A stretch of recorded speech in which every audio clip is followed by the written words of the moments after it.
Assalamualaikum warahmatullahi ta'ala wabarakatuh dan selamat sejahtera. Hari ini kita akan belajar subjek pendidikan jasmani tingkatan 4 yang bertajuk permainan bola balik.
Standard pembelajaran kita pada hari ini ialah menggunakan kemahiran bola baling dalam strategi menyerang dengan beberapa formasi dalam situasi permainan.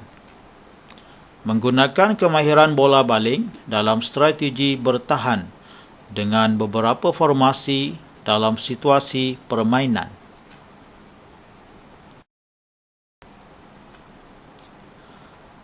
Permainan bola baling merupakan permainan kategori serangan yang memerlukan kepantasan, ketangkasan, fleksibiliti dan tindak balas segera ketika melakukan serangan dan bertahan. Permainan ini mempunyai 7 orang pemain. Posisi pemain bola baling adalah seperti berikut.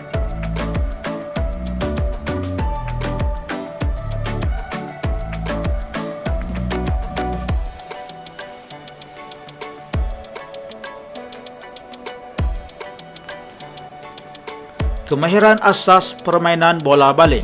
Pertama, menghantar dan menerima.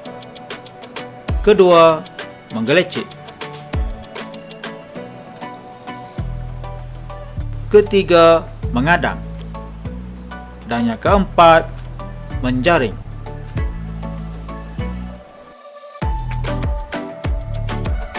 Strategi permainan bola baling. Strategi permainan bola baling. Strategi permainan bola baling terbahagi kepada 2, iaitu strategi menyerang dan strategi bertahan. Strategi menyerang terbahagi kepada 2, iaitu secara individu dan secara berkumpulan. Strategi secara individu ialah serangan posisi, serangan melalui gerakan, serangan ke dalam zon serangan, dan serangan di kawasan 6 meter. Strategi secara berkumpulan ialah serangan hantaran berpasangan, serangan hantaran selari, dan serangan hantaran silang. Strategi bertahan terbahagi kepada 2, iaitu secara individu dan secara berkumpulan.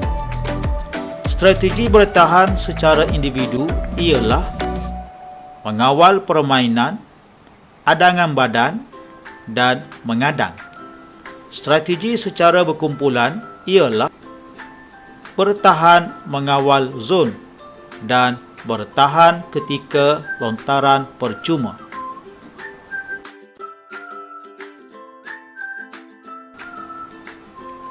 Strategi serangan.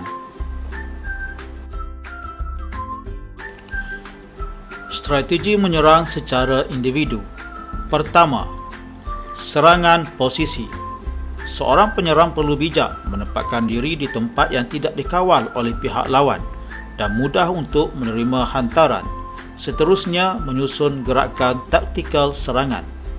Pemain perlu berupaya memecahkan benteng pertahanan daripada gerakan yang akan dilakukan. Yang kedua, serangan melalui gerakan. Seorang penyerang perlu bergerak dengan pantas dan tangkas dalam melakukan gerakan serangan mengikut taktikal pasukan. Pergerakan ini mudah bagi mengelirukan pertahanan dan mampu memecahkan benteng untuk melawan percubaan ke arah gol pihak lawan. Serangan ke dalam zon serangan. Pemain yang telah menggerakkan serangan serta sedia untuk melakukan percubaan perlu memberi tekanan kepada pertahanan lawan dalam zon serangan. Pemain penyerang lain juga perlu melakukan tekanan kepada pemain lawan lain supaya pertahanan menjadi kocak-kacir dan memberi ruang untuk pemain penyerang melakukan percubaan jaringan. Yang keempat, serangan di kawasan 6 meter. Pemain penyerang utama yang merancang strategi menjaring di garisan 6 meter perlu menempatkan diri di ruang kosong pertahanan lawan supaya serangan dapat dilakukan. Apabila pemain penyerang menerima bola di garisan 6 meter, penyerang boleh melakukan pusingan atas kaki bukan dominan untuk melakukan percubaan atau melakukan gerakan 3 langkah melepasi pertahanan yang mengadangnya bagi melakukan percubaan ke gol pasukan lawan.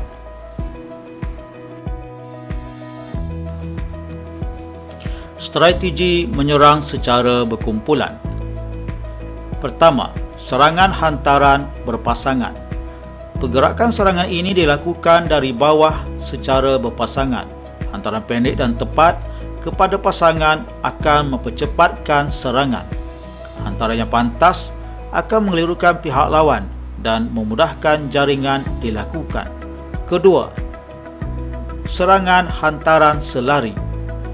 Serangan melalui hantaran selari membolehkan bola dihantar dalam keadaan selari dengan pemain penyerang. Dalam kedudukan selari, 2 orang pemain saling bertukar hantaran ketika melakukan serangan.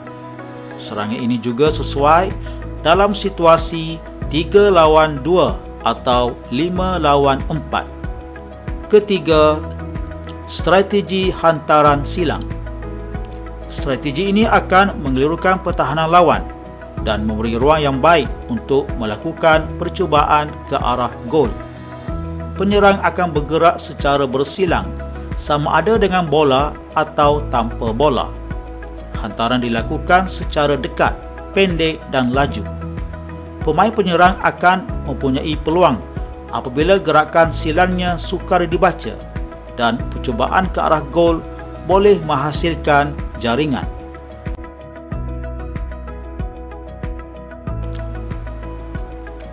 Strategi bertahan. Strategi bertahan secara individu. Pertama, mengawal pemain. Seorang pemain bertahan perlu mengawal, membayangi dan memberikan tekanan kepada pemain lawan secara individu dengan teliti.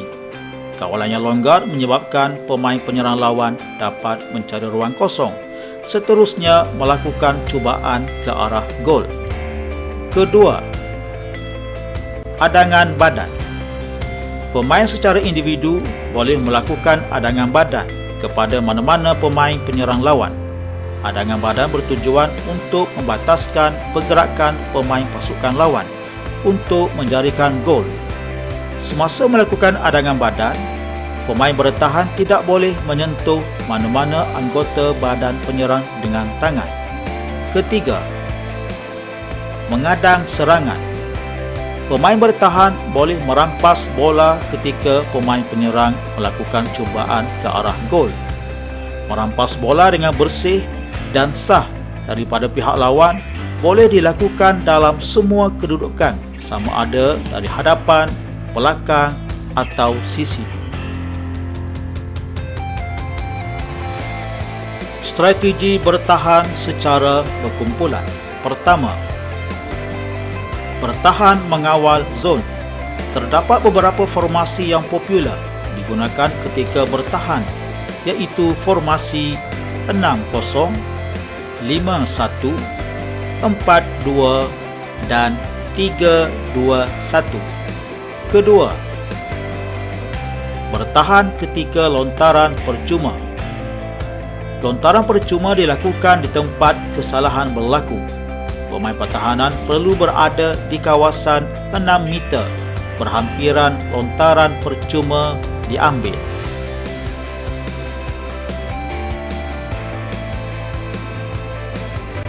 Formasi permainan bola balik.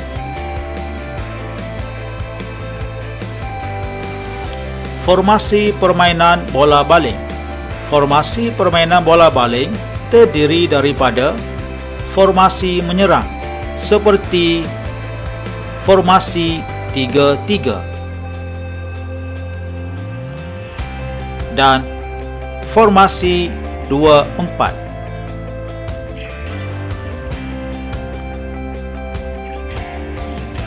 Formasi bertahan seperti formasi 6-0 dan formasi 5-1.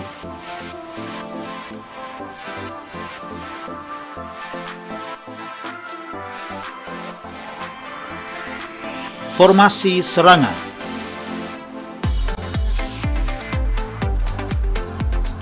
Formasi menyerang 3-3. Formasi 3-3 merupakan formasi yang seimbang antara bahagian serangan dengan bertahan. 3 orang pemain bertindak sebagai penyerang, manakala 3 orang pemain lagi membantu untuk menggerakkan serangan. 3 orang pemain serangan terdiri daripada sayap kanan, sayap kiri dan pemain tengah. Pemain pertahanan yang terdiri daripada pertahanan kiri, pertahanan kanan dan pertahanan tengah akan membantu setiap gerakan serangan dengan hantaran jauh antara pemain. Formasi ini membuka lebih banyak ruang dalam kawasan 9 meter dan memudahkan pergerakan untuk menyerang. Pemain penyerang boleh bertukar tempat untuk mengelirukan lawan. Serangan juga boleh dilakukan dengan pemain pertahanan dengan melakukan larian 6 langkah 6 steps untuk mendapatkan jaringan.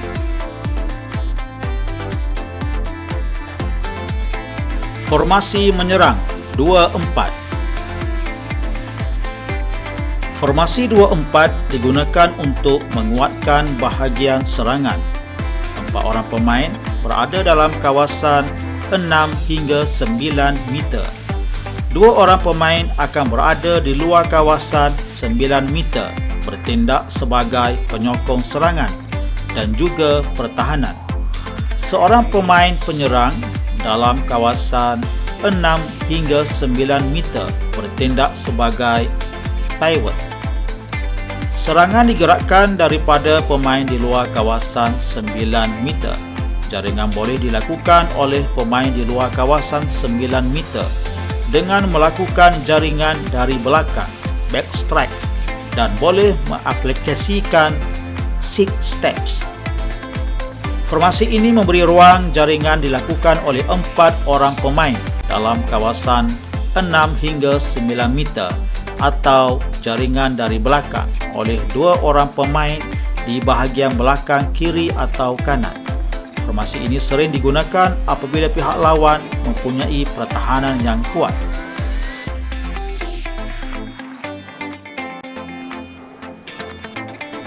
Formasi bertahan.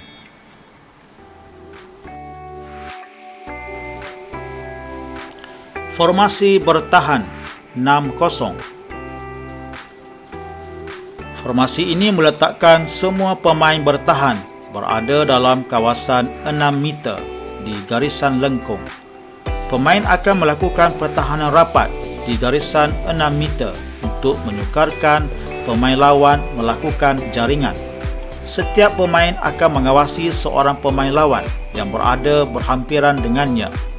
Pergerakan pemain semasa bertahan mengikut pergerakan bola tanpa meninggalkan pengawasan terhadap pemain lawan yang berada berhampiran dengannya. Formasi ini mengaplikasikan man-to-man marking.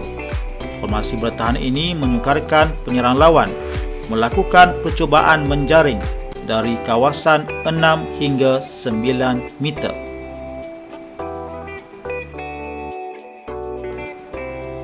Formasi bertahan 5-1. Formasi ini meletakkan 5 orang pemain bertahan berada dalam kawasan 6 hingga 9 meter. Seorang pemain akan berada di luar kawasan 6 hingga 9 meter sebagai pengacah dan pengejar. Tugas pemain pengacah atau pengejar adalah untuk mengawal permulaan serangan, memintas setiap hantaran, merebut dan menepis bola serta merancang serangan balas. Setiap pemain bertahan perlu mengawasi seorang pemain lawan sepanjang garisan 6 meter. Pergerakan pemain semasa bertahan mengikut pergerakan bola tanpa meninggalkan pengawasan terhadap pemain penyerang yang berada berhampiran dengannya. Semasa pasukan penyerang cuba melakukan rejaman ke arah gol, pemain yang berada berhampiran akan cuba mengadang dan menggagalkan cubaan jaringan. Pemain bertahan perlu sentiasa berkomunikasi dengan rakan, berbincang serta memberikan arahan dan isyarat untuk mengawasi pemain lawan. Pemain bertahan perlu sentiasa peka dengan kehadiran pemain lawan berhampiran. Sekian, terima kasih. Jumpa lagi.